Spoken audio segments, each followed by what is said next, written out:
Hello friends, तो आज की इस क्लास में लेके आए समाकलन के अनुप्रयोग का बहुत ही महत्वपूर्ण क्वेश्चन जो कि एग्जाम में बार बार पूछे जा रहे हैं। कुछ तो बात है इस क्वेश्चन में, चलिए देखते हैं क्या बात है इस क्वेश्चन को। क्वेश्चन क्या है, दीर्घवृत्त x square upon a square plus y square upon b square बराबर 1 से घिरे क्षेत्र का क्षेत्रफल ज्ञात कीजिए। ये बोर्ड एग्जाम में लगातार क्वेश्चन पूछा जा रहा है और समाकलन के अनुप्रयोग से 100% क्वेश्चन पूछा भी जाएगा। 100% इस बार ये क्वेश्चन आएगा। अगर थोड़ा बहुत चेंजेस भी रहेंगे तो फिर ए के और बी के स्थान पर ये वैल्यू दे दिया जाएगा, न्यूमेरिक वैल्यू कुछ दे दिया जाएगा, फिर क्वेश्चन आ जाएगा। कुछ नहीं करना, जो हम बताएंगे वही बस ए और बी की वैल्यू चेंज कर देनी होगी। ठीक है, चलिए शुरू करते हैं, इस क्वेश्चन को सॉल्व करते हैं। और ये बोर्ड एग्जाम में लगातार पूछे गए क्वेश्चन है, ध्यान से देखिएगा लास्ट तक और अपने दोस्तों को भी शेयर करिएगा क्योंकि बहुत ही मोस्ट इंपॉर्टेंट क्वेश्चन है। एप्लीकेशन ऑफ इंटीग्रल, समाकलन के अनुप्रयोग का सबसे इंपॉर्टेंट क्वेश्चन है। चलिए शुरू करते हैं। सबसे पहले देखते हैं, दीर्घवृत्त x square upon a square plus y square upon b square बराबर 1 है। इससे घिरे क्षेत्र का क्षेत्रफल बताना। तो सबसे पहले हम इसका ग्राफ बनाएंगे, दीर्घवृत्त का ग्राफ बनाएंगे। दीर्घवृत्त कुछ इस तरीके से होता है। ये दीर्घवृत्त हो गया, प्लीज इसको और थोड़ा सा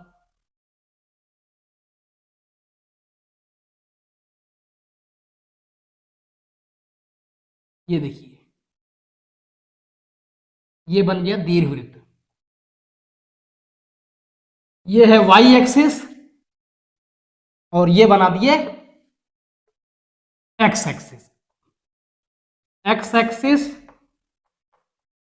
और ये है Y axis. X axis Y axis जहां पे इंटरसेक्ट करेगा उसको बोलेंगे ओरिजिन।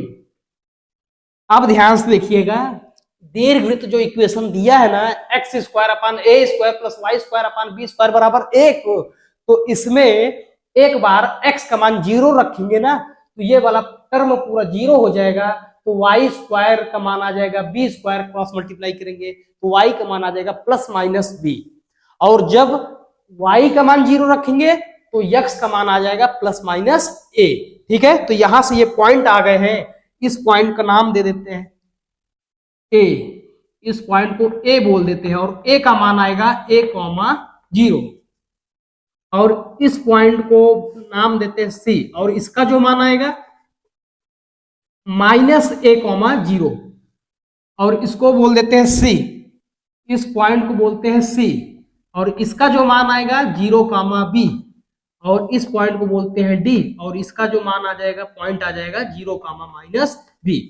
हमें जो है दीर्घवृत्त x square upon a square plus y square upon b square बराबर 1 से घिरे क्षेत्र का क्षेत्रफल बताना है। मतलब इस पूरे का क्षेत्रफल ज्ञात करना है। तो हम पूरे का क्षेत्रफल ना ज्ञात करके एक पार्ट का, एक भाग का क्षेत्रफल निकालेंगे, उसके बाद 4 से मल्टीप्लाई कर देंगे क्योंकि ये 4 बराबर भाग में डिवाइड है। तो एक का निकाल के 4 से मल्टीप्लाई कर देंगे तो ये दीर्घवृत्त का पूरे का क्षेत्रफल आ जाएगा। चलिए इसको, हमें इसका जो है क्षेत्रफल बताना है।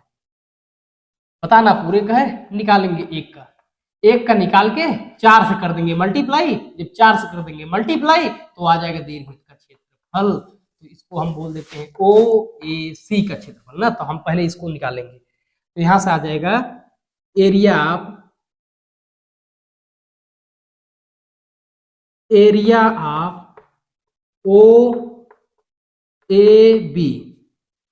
OAB का क्षेत्रफल क्या होगा। तो हम यहां से इंटीग्रल करेंगे, 0 से a तक लिमिट लेके चलेंगे। O ओरिजिन है, ओरिजिन पे x और y दोनों की वैल्यू होती है 0,0। यहां पे लिख देते हैं ये 0,0। ये x अक्ष को स्पर्श कर रहा है तो हम लिमिट x वाली लेके चलेंगे। x की लिमिट 0 से a, यहाँ पे लिमिट हो जाएगी 0 से a। जब लिमिट हम x की लेके चलते हैं तो हम वैल्यू जो है y की रखते हैं। तो इस इक्वेशन से हम y की वैल्यू निकालेंगे। y की वैल्यू कैसे आएगी, तो यहां से ध्यान से देखिए, इक्वेशन है x square upon a square plus y square upon b square बराबर में 1 है। तो यहां से y square upon b square बराबर 1 और जब x square upon a square को बराबर के इधर लेके आएंगे तो ये हो जाएगा माइनस एक्स स्क्वायर अपान में ए स्क्वायर।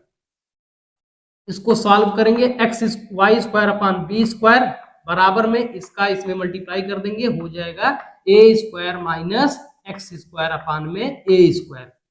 जब वाई स्क्वायर बराबर लिखेंगे तो बी स्क्वायर का मल्टीप्लाई इधर हो जाएगा, तो बी स्क्वायर अपान में ए स्क्वायर, और ये है ए स्क्वायर माइनस एक्स स्क्वायर। ये हो गया वाई की वैल्यू। वाई की वैल्यू, वाई स्क्वायर की वैल्यू ये हो गई, तो यहाँ से वाई की वैल्यू आ जाएगी। वाई की वैल्यू क्या आएगी, तो स्क्वायर इधर लेके आएंगे, तो plus minus B by A under root यानी स्क्वायर रूट ए स्क्वायर माइनस एक्स स्क्वायर, यानी यहां से हमें मिल गया y का मान। y का मान आ गया, तो यहां से y के स्थान पे ये y dx होता है, तो y के स्थान पर रख देंगे, इसको हम लिख देते हैं y dx। अब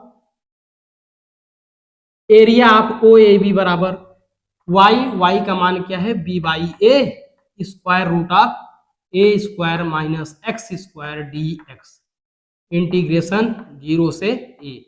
ये कांस्टेंट टर्म है, कांस्टेंट टर्म को बाहर कर देते हैं। b upon A integration of 0 से a under root A square minus x square. अगर आपको ये फार्मूला याद हो तो ये समाकलन में बताया गया है। अंडर रूट ए स्क्वायर माइनस एक्स स्क्वायर का डायरेक्ट फार्मूला होता है। फार्मूला क्या होगा, तो इसके स्थान पे हम लिखेंगे ये b अपान ए, पहले लिख देते हैं, अंदर इसका डायरेक्ट इंटीग्रेशन होता है x by 2 under root A square minus x square, ये plus a square by 2 sine inverse x by a. ये मोस्ट इंपॉर्टेंट फार्मूला है। इस फार्मूले पे एप्लीकेशन ऑफ इंटीग्रल्स में 100% क्वेश्चन पूछे जाते हैं, और इस बार भी क्वेश्चन यहीं से आएंगे। तो लिमिट क्या लिख देते हैं, 0 से a। अब एक बार अपर लिमिट रखेंगे, फिर माइनस लोअर लिमिट, एक बार अपर लिमिट एक बार लोअर लिमिट।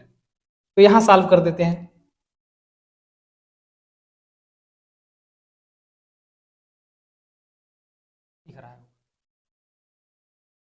b अपान ए,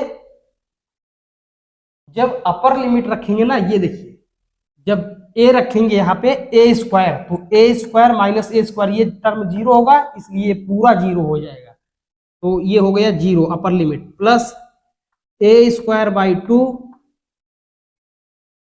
साइन इनवर्स यक्स का मान रखेंगे ए बाई ए, एक्स का मान a by a, minus lower limit 0 है। जब 0 यहाँ पे रखेंगे एक्स में 0, तो ये मल्टीप्लाई में है, तो इसलिए पूरा टर्म 0 हो जाएगा। ये टर्म 0 हो गया, तो यहाँ 0 लिख देंगे, minus A square by 2 A square by 2 into sine inverse. जब हम यहाँ पे 0 रख देंगे, तो 0 में a से डिवाइड करेंगे, तो ये भी क्या हो जाएगा, 0 हो जाएगा। ये हो गया। अब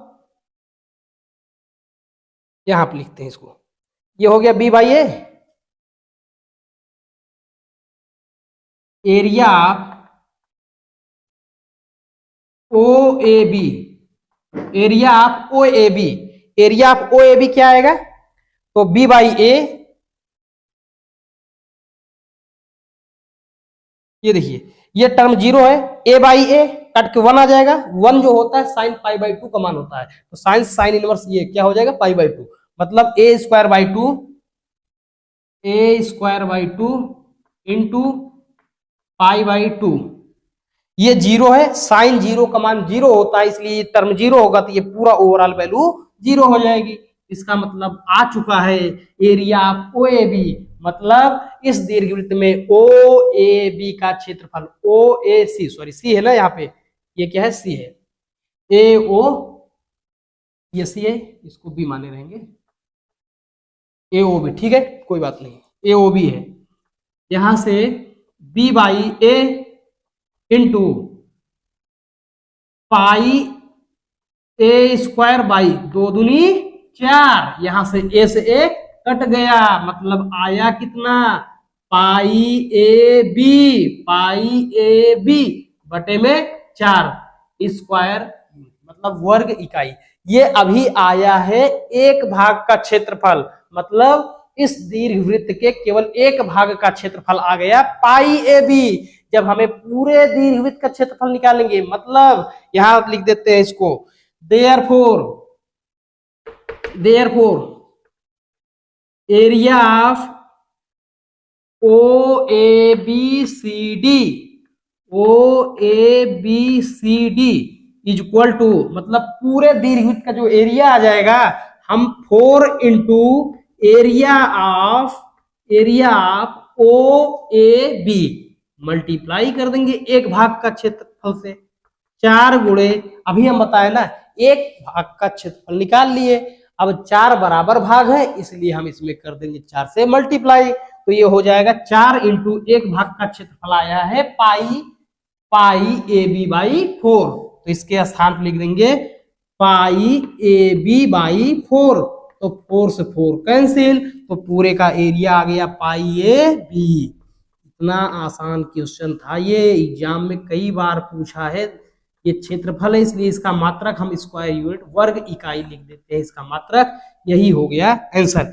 ये कई बार एग्जाम में रिपीट किया हुआ क्वेश्चन है, वेरी मोस्ट इंपॉर्टेंट क्वेश्चन है, तो इसको आप लोग एक बार अच्छे से प्रैक्टिस कर लीजिए। एग्जाम में जाने से पहले एक बार इस क्वेश्चन को प्रैक्टिस करके जरूर जाइएगा, और हम ये बहुत अच्छे से सब कुछ बताएं, एक बार आप प्रैक्टिस कर लेंगे तो एग्जाम में 100% को सॉल्व कर पाएंगे। इसी तरीके से और क्वेश्चन, इंपॉर्टेंट क्वेश्चन जानने के लिए तो आप कमेंट जरूर करिए कि हम किस टॉपिक से, किस चैप्टर से इंपॉर्टेंट क्वेश्चन को कराएं। ठीक है, ठीक डियर, थैंक्स फॉर वाचिंग, इसको जल्दी से नोट कर लीजिए।